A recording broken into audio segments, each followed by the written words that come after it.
Mesdames et messieurs, bonjour. Très heureux de vous savoir nombreux auprès de vos postes récepteurs pour suivre ces programmes en direct de Sunny Palace TV. Aujourd'hui dans spécial Zone Libre.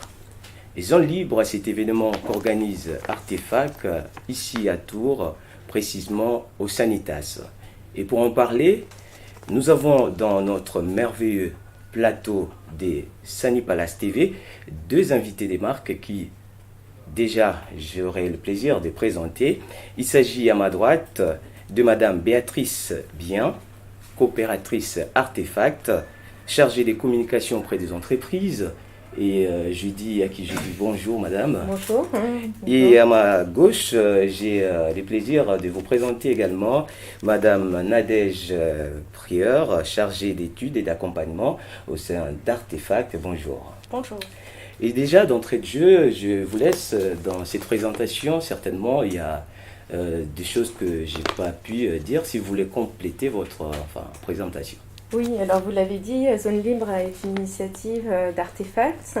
C'est la deuxième édition cette année. L'année dernière, ça se passait à Blois, aujourd'hui à Tours, sur 2 jours. Cette initiative a pour objectif de valoriser les formes de l'économie, les formes d'initiative de l'économie collaborative autour de la thématique du libre. Alors le libre, qu'est-ce que c'est? Qu'est-ce qu'on entend par libre? On entend par libre à la fois tout ce qui est utilisable, transformable librement et notamment tout ce qui est libre de droit. Cet événement est ouvert à tous les publics et sur 2 jours et bien sûr l'entrée est libre et complètement gratuite. Déjà on va revenir puisque vous avez parlé de la première édition qui a eu lieu à Blois. Je vais tourner vers vous Madame Nadège pour nous parler en fait de cette première édition de Blois puisqu'on sait que ça a eu lieu à Blois et qu'à Tours c'est la deuxième édition. Voilà, donc on a lancé cette première expérience sur Blois l'année dernière, à peu près à la même période, au mois de décembre. Ça se passait sur plusieurs sites, c'était beaucoup plus éclaté que cette année, où là on l'a concentré sur le territoire, sur le quartier du Sanitas. C'était un partenariat avec plusieurs sites, il y avait la maison de la BD, il y avait le café Fluxus, et puis il y avait plusieurs petits endroits aussi dans la rue, avec plusieurs propositions autour du numérique, autour du graphisme, autour d'animation, autour du végétal. Il y avait aussi la projection d'un film sur les semences libres. Et ces différentes dynamiques avaient lieu sur une journée. Je crois que c'était sur une journée l'année dernière. Ouvert à toutes et à tous. Cette année, on a fait sur 2 jours. Et on a tissé plus de partenariats en amont cette année autour de l'événement. On a changé un petit peu le format. Et cette année... Tours, mais Sanitas. Pourquoi Sanitas déjà? Alors parce qu'en fait, Artefact est déjà implanté sur le Sanitas. Les locaux d'Artefact sont à la Pépinière, à Starting Box, c'est tout près d'ici. Et du coup, depuis un certain nombre d'années, il y a déjà plein de coopératrices et plein de coopérateurs qui ont mené des projets, notamment avec les habitants du quartier. Et là, on avait d'abord envie de valoriser ça, de partir de ce qui existait. Et à partir de ça, de continuer en allant plus loin avec des partenaires avec qui on travaille ou avec qui on ne travaille pas encore, pour partager cette expérience avec eux. Donc c'est pour ça qu'on a choisi le Sanitas, parce que historiquement, ça avait du sens pour nous. Et déjà, qu'est-ce qu'on trouve dans Zone Libre? Alors on trouve pas mal d'événements participatifs. L'objectif, c'est vraiment d'impliquer les personnes qui viennent, de les rendre actifs, de les rendre à leur tour créateurs. Donc, on trouve des ateliers autour du jardin terrier, par exemple, de construction de bacs pour le jardin en bois. On trouve des ateliers autour de la construction, si je reste toujours dans la thématique jardin, sur la construction de nids. Archinest, l'atelier s'appelle Archinest, de nids d'oiseaux. Donc il y aura une exploration des oiseaux de la ville pour justement favoriser le nichage des oiseaux en ville, des ateliers autour de la sculpture, des expositions, des expositions photos. Vous avez un extrait ici, Mont Sanitas. Voilà, des expositions. Il y aura un concert également vendredi soir. Un concert de Renan Renan vendredi soir à 20h. Oui. Voilà, on trouve vraiment plein d'ateliers à la fois participatifs, à la fois de rencontres avec le Sanitas. Donc il y a également des visites de quartier, rencontre des habitants, et de la cartographie participative. Donc on est vraiment à la fois dans la participation, la rencontre des publics et la rencontre des lieux. Des lieux, justement, on est, je vous rappelle, chers téléspectateurs, internautes également, que nous sommes à la place 13. Vous avez parlé des lieux, quels sont les lieux, nonobstant le 13 qui abrite l'événement Zone Libre? Oui. Alors, tout se passe dans un endroit assez resserré sur la place Neuve, pour qu'il puisse y avoir une circulation, un flux, et que ça soit un lieu facilement identifiable. Donc, quand on dit place Neuve, il y a à la fois la Galerie Neuve juste à côté d'ici, Oui. Ici le 13, la salle polyvalente au-dessus pour d'autres ateliers, notamment pour le concert, et bien sûr les locaux de la pépinière Artefacts, là aussi juste à côté. Je parlais également du jardin Teurier tout à l'heure, qui est aussi un espace ouvert et de rencontre avec le public qu'on occupe aussi pendant ces 2 jours. Est-ce que j'ai oublié des lieux, Nadège? Moi, ce que je pourrais rajouter, c'est qu'autour des ateliers, on a aussi, alors, ce sont des ateliers ouverts à toutes et à tous, les gens peuvent venir, il y a toute une communication. Il y a eu aussi des temps de présentation, par exemple avec le centre social pluriel, et il y a aussi des projets qui sont construits avec des partenaires, ce qui permet notamment, il y a eu tout un projet qui a déjà commencé avec l'école Michelet autour de la cartographie participative, avec un temps d'intervention dans l'école, une petite randonnée qui a été faite sur le quartier, et l'école viendra demain à la pépinière pour découvrir un petit peu l'outil OpenStreetMap, un outil de cartographie participative, et ils auront aussi un atelier de paper toy. Là il s'agit de jeux de découpage sur des représentations de la map monde avec des formes géographiques un petit peu rigolotes. Ces ateliers continueront l'après-midi au-dessus, justement, à la salle polyvalente de la pépinière. Là, ce sont donc des ateliers ouverts à tout le monde, et aussi on a invité les associations qui le souhaitent à venir découvrir cet outil OpenStreetMap, qui est une alternative différente à ce que peut proposer le Google Maps. Enfin là, on est vraiment sur une autre approche où on fabrique sa carte. Et le lendemain, ces dynamiques continuent. Là, il y a eu d'autres partenariats qui sont tissés. Sur l'atelier Paper Toy, il y aura aussi une approche vidéo stop motion avec des petits jeux de films sur les petits découpages et collages qui sont en train de se faire.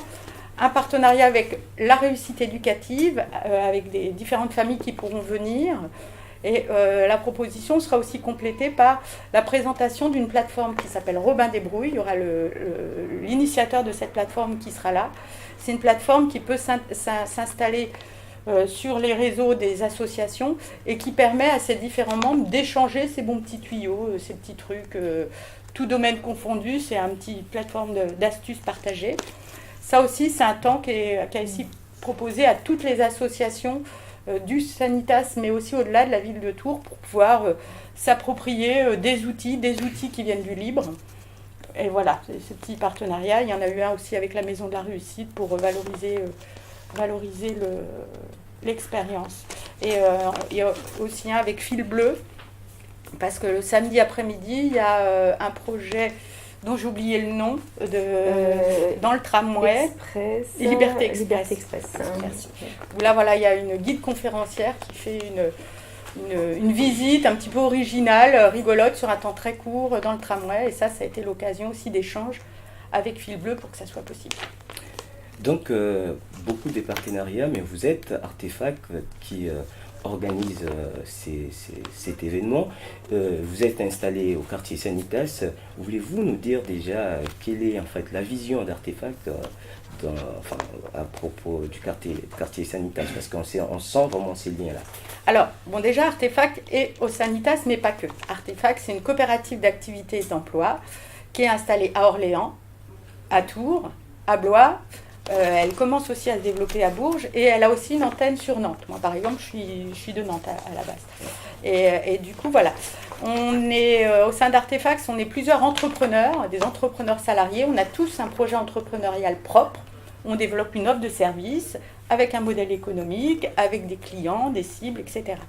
Et la coopérative Artefax, c'est en fait, on mutualise, on partage notre outil de travail, nos outils pour gérer l'administration, la veille, tout ce qui est juridique, pour faire nos salaires, parce qu'on se rémunère autour de ça. Et puis on va plus loin. On partage aussi notre expertise, on partage nos compétences, on les additionne. Moi, par exemple, je suis chargée d'études, je vais travailler là sur un projet, je vais travailler avec quelqu'un qui développe des bases de données dynamiques avec l'informatique. Et comme ça, on va additionner nos compétences respectives, ce qui nous permet de développer plus de projets, de monter en compétences et de nous associer, parce qu'on ne peut pas tous être experts dans tous les domaines.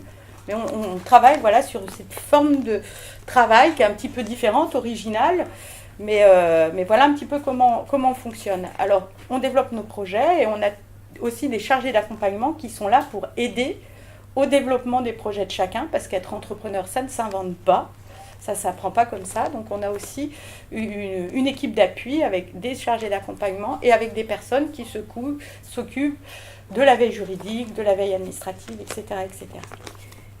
Et justement, c'était aussi pour montrer, Zone Libre est là pour montrer des formes de coopération et des actions des coopérateurs pour rendre compréhensible et visible ce qui est fait par les coopérateurs Artefax, comme les photographes, comme les médiateurs culturels, ou tout le travail qui est fait avec les associations, comme ici, ce qui est fait sur ce plateau. Donc vous avez vraiment un extrait, un petit condensé de ce que peuvent faire concrètement les coopérateurs au travers de zones libres. Voilà. Alors, Ce qu'on essaye de valoriser, c'est à la fois des compétences, des savoirs, se dire qu'à un moment, on a des initiatives qu'on peut porter à la fois grâce aux outils du libre, qui nous permettent plein de choses, tout simplement parce que c'est gratuit, et aussi parce que ça valorise l'échange, ça favorise l'échange, et puis aussi des méthodes de travail. On va essayer d'avoir des méthodes de participatives, où on ne va pas dire, nous, on vous propose quelque chose, et puis vous consommez ce qu'on vous propose. On va plutôt amener des compétences, partager des questions avec d'autres, et puis on va inventer ensemble le service qu'on peut être amené à faire avec ces personnes. Et du coup, vous parlez du public. En fait, l'événement s'organise au quartier Sanitas parce qu'il est accessible à tout le monde. Enfin, au-delà du quartier Sanitas, tout le monde peut venir participer en fait. Oui, tout à fait. Et puis, voilà, c'est vrai qu'il y a plein d'actions qui ont déjà eu lieu sur le quartier. Je pense qu'il y avait eu un projet, je ne sais plus son nom, autour du Sanicart il y a quelques années. Il y a eu des projets autour du textile. Enfin, il y a plein d'initiatives. Donc, c'est vrai qu'on part de ça. Mais à un moment, on s'ouvre. Le quartier, c'est un quartier d'Entour, mais c'est d'Entour. On peut venir au Sanitas. Il y a toute une dynamique très conviviale sur notamment ici. Et voilà, c'est aussi pour ça qu'on a concentré ça ici. Nous poursuivons ces spéciales zones libres ici au 13, l'événement, je vous rappelle, organisé par Artefact Zone Libre. Déjà, quelles sont les attentes des organisateurs? Alors, faire venir un maximum de personnes à ces ateliers, un maximum de personnes. Alors, les petits, les grands, c'est vraiment des ateliers ouverts à tous les publics. Il n'y a pas d'âge pour s'inscrire, pour venir en tout cas, et puis qu'ils puissent connaître, créer eux-mêmes et inciter à créer à travers ces ateliers, inciter à créer ou à s'exprimer à travers ces animations et ces ateliers. Donc voilà, c'était vraiment l'objectif, c'est vraiment de créer un lien avec les personnes du quartier, et comme dit Nadège, pas simplement du quartier, mais bien au-delà. Et bien, en marge de cet événement, sera organisée une table ronde. Et c'est avec vous qu'on en parle. Ouais. Déjà, vous pouvez nous en parler un peu plus de la table ronde organisée en marge de cet événement? Alors, déjà, au sein d'Artefact, moi je fais partie du pôle conseil, qui est un pôle qui travaille sur l'accompagnement du conseil. Et on propose une table ronde sur la thématique de l'entrepreneuriat dans les quartiers. Alors pourquoi cette thématique ? Déjà, nous on est entrepreneurs et en tant qu'entrepreneurs, on est amené à se déplacer. On vous a dit tout à l'heure qu'on était sur plusieurs territoires. Et on va dans des lieux, des espaces de coworking, tout un tas d'espaces partagés où on croise plein d'entrepreneurs. Et on se rend compte qu'ils sont souvent implantés dans des quartiers. Mais il n'y a jamais, en général, dans ces lieux, d'entrepreneurs du quartier. Et ça nous a interpellés. Et on s'est dit, pourtant, il y a aussi des initiatives, des compétences. La problématique de l'emploi, elle existe aussi dans les quartiers. Donc là, pourquoi est-ce qu'à un moment, on ne pourrait pas poser cette question-là, se demander pourquoi, et puis voir s'il n'y aurait pas des solutions pour accompagner et valoriser aussi les initiatives des porteurs de projets entrepreneuriaux sur les quartiers. Il se trouve qu'il y a quand même des initiatives déjà qui existent. Donc on voulait parler de ça. Donc l'idée là, c'est d'organiser une table ronde qu'on a ouvert à toutes et tous, notamment à des partenaires institutionnels, mais pas que. C'est aussi ouvert à tout le monde. Vous avez envie de venir. Il y a des gens dans votre entourage qui ont envie de venir. Et c'est vraiment l'idée, c'est de croiser un petit peu les avis de chacun.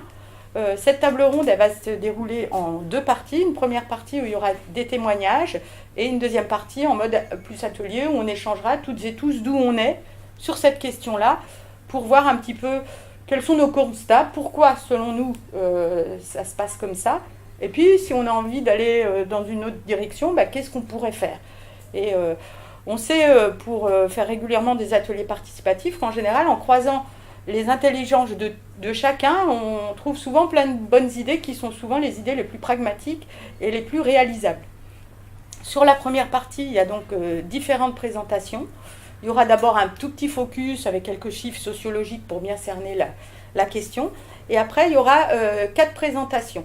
Il y aura Olivier Rossi, qui est directeur de la Maison de la Réussite à Tours, qui viendra et qui parlera notamment des accompagnements qu'ils proposent dans ce domaine, et puis surtout des porteurs de projets qu'ils ont pu identifier. Il y a déjà des personnes identifiées, il y a des compétences, il y a des envies. Il parlera de ça. Antoine Soufiane, qui lui travaille au Lab Aglopolis à Blois, Lab de la BGE ISMER, lui il accompagne les parcours de créateurs et il viendra expliquer comment ils organisent cet accompagnement. Et il y aura Rémi Poignant de l'incubateur ESS à Saint-Jean-de-Bray. C'est un nouvel espace de partagé qui s'est créé sur un quartier à Saint-Jean-de-Bray.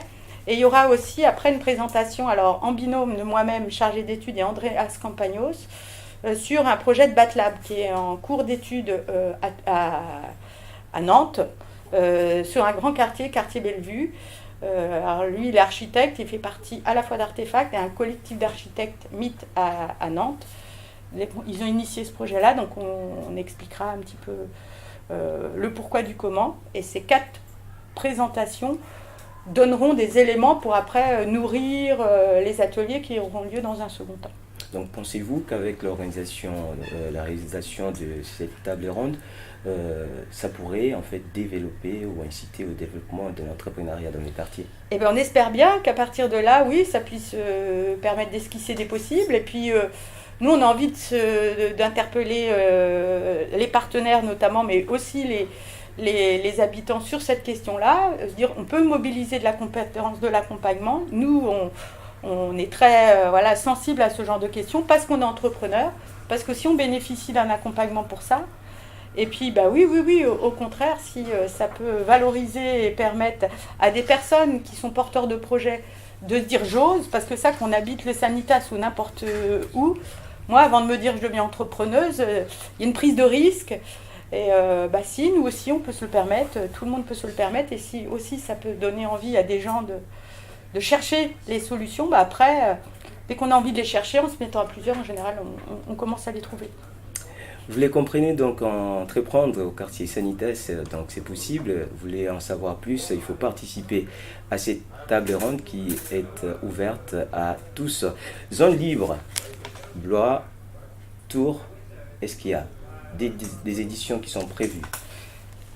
On ne sait pas. Nadège disait, on est aussi présent sur Nantes. On ne sait pas encore. On verra selon le succès que remportera cette édition. On espère que elle réunira un maximum de public. Après, comment créer l'événement? Est-ce qu'on le fera sur ce format-là, sur 2 jours, sur la thématique du libre? Ça dépend de plein de choses. C'est aussi, ça dépend des finances aussi, parce que il y a quand même un engagement d'Artefact sur ce sujet-là. Après, cette année, il y a eu une expérimentation à Blois, il y a 1 mois et demi, sur un format d'une journée. Là, ça s'appelait l'image au rendez-vous. Donc, c'était sur une autre thématique. Mais voilà, est-ce qu'on proposera un format identique à Tours, ailleurs, 2 jours, une journée? Il y aura forcément d'autres choses parce qu'on ne va pas s'arrêter, mais quoi et comment je ne sais pas, on verra. Et la particularité justement de cette édition de Tours, c'est laquelle? Déjà, le fait que ça soit sur 2 jours, pour offrir un maximum d'ateliers. Donc là, c'est vraiment le format qui est nouveau cette année sur Tours. Et disons que chaque édition engage un maximum de coopérateurs. Là, beaucoup de coopérateurs sur Tours. Donc à chaque fois, ça fait la spécificité de chaque édition. Même si on a parmi les ateliers des personnes, des coopérateurs qui viennent des autres d'Orléans ou de Nantes. Là, il y a quand même beaucoup de participants de Tours. Donc ça donne une couleur encore différente de celle qu'il y a pu avoir l'année dernière. Donc on reste quand même sur du participatif et l'implication des associations, des publics à tous les niveaux, à la fois au niveau de la création et au niveau de la participation des ateliers. Ce qui est intéressant sur cette édition, c'est que ça a vraiment permis en amont, on va voir comment ça va se passer, mais de mobiliser vraiment des partenariats. La ville de Tours s'est vraiment associée à cette expérience. J'ai parlé de la Maison de la réussite éducative, l'école Michelet, le centre pluriel, le centre social. Il y a quand même eu plein de rencontres et plein d'échanges en amont. Et ça, pour nous, c'est déjà quelque chose de positif. Ça fait partie de nos objectifs, de pouvoir inventer des temps d'échange et des actions avec d'autres gens. Et on a envie aussi que ça soit l'occasion de continuer. Voilà donc, dames et messieurs, je vous rappelle que vous aurez la couverture spéciale de Sunny Palace TV tout au long du zone libre de cette édition. Déjà, si on pourrait conclure cette première partie, est-ce qu'il y a quelque chose que vous aimeriez ajouter? Oui, je dirais que les ateliers sont ouverts, les expositions toute la journée, vendredi et samedi, mais que vous pouvez retrouver le programme sur artefacts.com, le site internet. Le programme est affiché sur la Galerie Neuve, sur le 13. Donc là aussi, vous pouvez regarder le programme et vous inscrire sinon par un mail. Donc on a donné le mail de notre super coordinatrice Laure Vivier, donc elle Vivier VIVIER @artefacts avec un s.cop C2OP. Et madame, vous avez quelque chose à ajouter? Moi, je voudrais vous remercier parce que vous faites aussi partie de la programmation quelque part de l'événement et puis voilà, vous amenez toute une dynamique. Je voulais vous remercier. Et nous, c'est bien sûr Sunny Palace TV, Fan 5. Merci à toute l'équipe qui compose cette grande, qui sont derrière en fait la caméra. Je vois toute l'équipe des Fan 5, mais aussi à la régie, Jonathan, David, Simon et tous les collègues qui participent à cette couverture spéciale de cette édition Zone Libre. Et moi, Pedro Mendes, à la présentation, je vous dis à très bientôt. Merci beaucoup.